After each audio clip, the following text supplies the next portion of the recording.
Robin Hood Radio presents Stage Right or Not with Michele Willens. Michele is a longtime journalist and herself is a published playwright of several theatrical works. She's a frequent contributor to the Huffington Post, Daily Beast, and the Atlantic websites. Another opening of another show. Well, it seems sort of ironic, but the biggest thing that happened with Broadway this past week was on network television. That was NBC's 2-hour special called One Night Only, Broadway's Best. It was hosted by Tina Fey. Now, that's legitimate since Mean Girls was doing well when everything shut down. And the purpose was to raise money for Broadway Cares, to support that huge community, from those on stage to behind it to those leading you to your seats. The show was filled with music. A few brought tears, a chorus line, Rent, Oklahoma's opening number. Oh, what a beautiful song that is. At least 3 times Tina Fey called Chicago the longest-running show in Broadway history. I thought this was kind of odd. I'm not accusing them of fake news, but I was sure that achievement goes to Phantom of the Opera. And when I Googled the question, Phantom came up with Chicago second. Well, maybe if you add up the number of performances for the various Chicagos over the years. Anyway, much ado about nothing, I suppose. The show also had stars talking about their favorite memories and hopes for the future. When theater works, no one feels alone, said Peter Gallagher, among so many tributes. I'm quite sure you can watch this on NBC.com, though according to the ratings, not many did. In the meantime, I did some streaming during the week, including The Wolves, about a teenage girls' soccer team, which comes from the Philadelphia Theater Company. Now, I don't say this often, but as well performed as it is, The Wolves do suffer from the Zoom format. There are 7 or 8 girls in their little squares, and the words come so quickly. You're often trying to figure out who's who and who's talking. And the characters seem to be your basic types, the shy one, the profane one, and so on. Still, we are taken into the world of high school sports with its talk of training bras and concussions and dreams of making the nationals. Any sports parent can likely relate. Now, one day I will decide which of Broadway's 3 leading divas I love best, these being Laura Benanti, Kelly O'Hara, and Audra McDonald. Probably a 3-way tie. And now all have done solo concerts to benefit a particular venue. This past week was McDonald's turn at City Center, performing on that iconic stage with only one person in the audience. Now, that happened to be Michael Urie, who has had a highly productive pandemic. He's a hilarious actor, and he and McDonald enjoyed some fun exchanges. Nasal swabs have become part of my daily routine, he joked. Audra and I have 6 Tonys between us. I have none. Well, I bet at least one is in his future. But mostly Audra just sang, starting with the sadly appropriate lyric, "In My Solitude." We are privileged to have this generation of women, all 3 mothers of daughters, incidentally, gracing our stages. Now, I also tuned into the New York Times' latest offstage discussion, this one on the subject of stage to screen.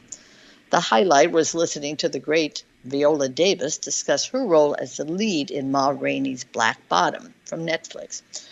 "You can't go timidly into August Wilson's work," she said of this adaptation.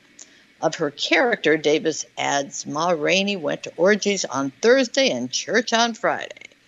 Well, if they ever hold the Oscars in April, that's their latest delay, she's the likely winner. Another current stage-to-screen adaptation, by the way, is The Prom, which I did watch. Well, this one's already on Netflix. Meryl Streep, James Corden, Nicole Kidman, and Andrew Rannells pull out all the stops, but I don't know, I found myself embarrassed more than moved. It feels dated, but I still have to salute them for all the hearty effort and their obvious affection for those dedicated to the theater. Another production I streamed was The Flying Lovers of Vitebsk. It's spelled Vtebsk, about Marc Chagall and his wife Bella. This was directed by Emma Rice, who gave us the ethereal Brief Encounter several years back. Well, this one, too, has a lyrical feeling. It was performed on a tiny, tiny stage in England, 1 chair on the set, maybe a prop or 2. There's some lovely music and choreography, but I kept thinking this would be best for high school art students. It's narrated in a rather instructional style by the Chagall character, It seems I'm famous in Germany. They've even named my work something called Expressionism. But there are some nice sentiments. The further from home, the older we grew. Well, that one hits home wherever yours is. This is a love story between a man and a woman, a man in his homeland that did not love him back, and about anti-Semitism. My hometown had 60 synagogues, he says, and the Nazis pounded them into dust. You can view this one through the end of the week via Bristol Old Vic or just Google the Flying Lovers of the Well, there's plenty more coming this week. The Christmas Carol I am excited to stream, and there are many, stars Raul Esparza as Scrooge. There will be several showings for a while. Go to either Primary Stages or 59 East 59's sites. On the holiday theme, aren't you lucky out there to be able to grab a bench in the courtyard of the Berkshire Theater Group to watch Truman Capote's Holiday Memories? This is its last week. On a very different but unique and even important note, tonight the Mosaic Theater in Washington and 72 others around the country will be streaming original works about gun violence. The project is called Enough, and some of these short pieces were written by students, which seems sadly appropriate. This Thursday night, there will be a discussion from Lincoln Center about its past production of Tom Stoppard's The Coast of Utopia, with participants including Ethan Hawke, Billy Crudup, and director Jack O'Brien. I cannot wait, as I love that series of plays. And I'm always happy, if slightly intimidated, to hear the words of Stoppard. It's always a good time to remind theater lovers to check out the companies nearest them that likely need support, or those that they've heard of, like Steppenwolf in Chicago or Playwrights Horizons here in New York, to finally see their famous work up close. And be sure to check out sites like Thespy, Theater Mania, Pay to Play, Broadway's Best, and Tomorrow Ticks, among others, for the latest offerings. Finally, with the year of racial reckoning coming to a close, the year, not the reckoning, the theater companies really do seem to be stepping up, not only in the material they are streaming and planning, but on bringing more people of color into their offices.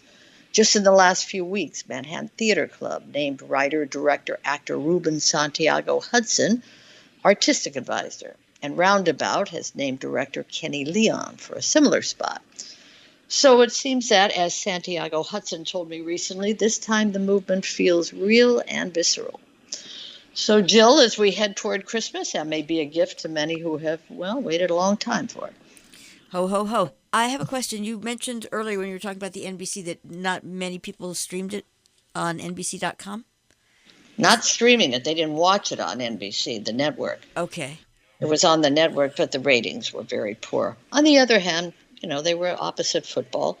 And come on, who do more people in most households want to see, football or somebody singing, a song from Rent. So that didn't surprise me, but God bless them. And I don't know how much money they raise. That's why I assume they'll keep it on the actual streaming. Right. Okay. Yeah. And because this is usually the time of year when there was a live Broadway thing, right? A show?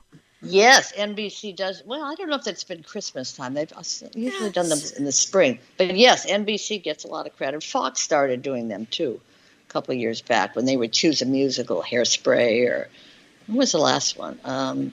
It's an interesting one. Not Godspell, but I think Jesus Christ Superstar with John Legend. NBC, one reason. No, that was special for Easter. That one was special for Easter. Yes, it was. And the other ones are, because didn't they try to Hairspray? They did some other ones, and I think it was right around holiday time.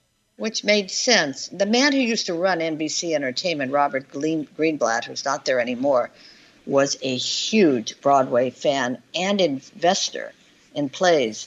And he's sort of gone back to that now. So that was one reason why they were on. I wouldn't bet on it in the future. Huh. All right. I just wondered because there's still what is becoming increasingly stark. What are we? Week 3000? What's becoming increasingly stark is the difference between live and screen. Very much so. No matter what you do, it's just that little space, that little pause, that little everyone's, and I believe that there is going to be great interest in that. Well, the West End in London, they just opened the first one in a theater, Six, S-I-X, which was on its way to Broadway. It was in rehearsals on Broadway as well. They're doing it all around the world, or they were, about Henry VIII's six wives. And it's a very minimal production, six women singing, and a little troupe of, musicians.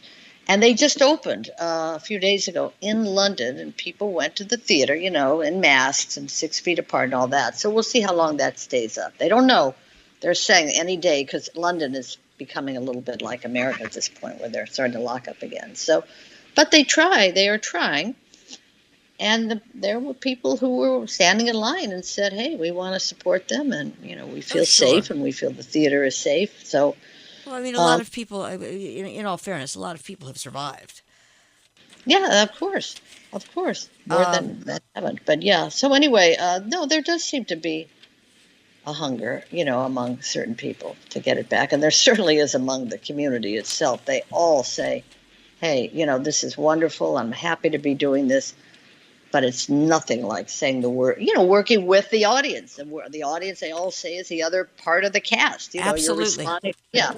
And the other thing that goes with that is when you are taping something that has an audience, yes, it has a completely different feeling than if you are just, performing for the camera. There's just, because of that component where the sorry to use this word, but the connection between the people and the performers, which is feeding off one another.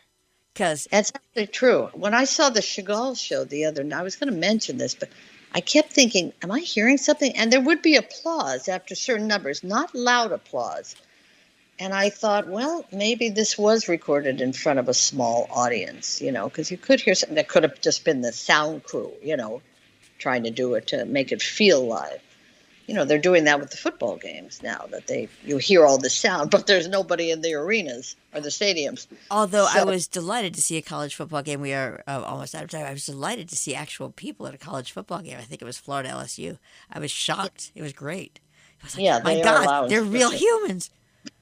Yeah, remember those? Yeah. Anyway, remember those? Remember gatherings, as Michael Urie said during the Audra McDonald thing. Remember when we all gathered? Anyway, we will gather again. Stage Right or Not with Michele Willens, produced in the studios of Robin Hood Radio, robinhoodradio.com.